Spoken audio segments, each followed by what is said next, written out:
জামাত ইসলামী জিন্দাবাদ জিন্দাবাদ লাউ লাউ সালাম আকন্দ ভাইয়ের লাউ সালাম আকন্দ ভাইয়ের পক্ষ থেকে লাউ লাউ সালাম আকন্দ ভাইয়ের পক্ষ থেকে।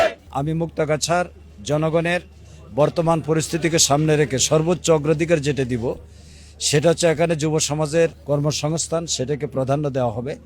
কর্মসংস্থান তৈরি করার জন্য বিভিন্ন ইউনিয়ন পৌরসভায় আমরা ইন্ডাস্ট্রি এবং ক্ষুদ্র শিল্প প্রতিষ্ঠার জন্য এখানে চেষ্টা করব।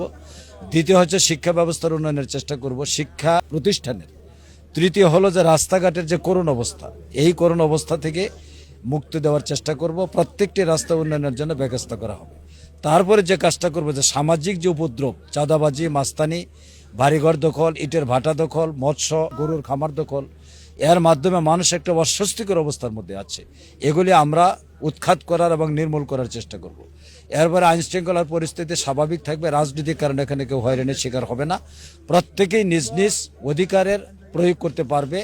এখানে আমরা তাদেরকে কোনো ধরনের হস্তক্ষেপ করার কেউ করুক এটা কাউকে করতে দেওয়া হবে না, নিজেরা তো করার প্রশ্নই আসে। আমরা ব্যাপক সাড়া পাচ্ছি সাধারণ মানুষের কাছ থেকে, যেখানেই যাচ্ছি, আমার টিম যেখানে যাচ্ছে, আমাদের নির্বাচন বিভাগ যেখানে যাচ্ছে, প্রত্যেকটি জায়গায় জনগণের একটি বক্তব্য, সেটা হচ্ছে যে আমরা অনেককেই দেখেছি, এবার আমরা দাঁড়িপাল্লায় ভোট দিয়ে জামাত ইসলামীকে সুযোগ দিব।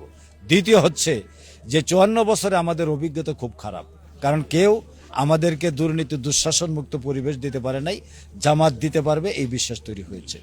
একটি জিনিস এখানে প্রাসঙ্গিকভাবে বলতে চাই যে জনগণের এই রেসপন্স দেখে আমার প্রতিপক্ষ বন্ধুরা তারা ধরেই নিয়েছেন যে এই জায়গা তাদের আর থাকছে না, ফলে এখন তারা হুমকি দেওয়া শুরু করে এবং ধমক দেওয়া শুরু করেছেন এবং বলছেন যে তোমরা ভোট দিতে পারবে না, কেন্দ্র দখল হয়ে যাবে।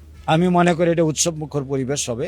তবে যারা নির্বাচনে জিততে চায়, আবার দেখতে পাচ্ছে জনগণ তাদের বিপক্ষে চলে যাচ্ছে, তারা উৎসব মুখর পরিবেশটা নষ্ট করতে চাচ্ছে। ঈশ্বরদীতে আপনারা ঘটনা দেখেছেন, আরো কয়েকটা জায়গায় ঘটনা দেখেছেন, নিজেরা নিজেদের মধ্যে মারামারি করে 200 লোক হত্যা হয়ে গেছে।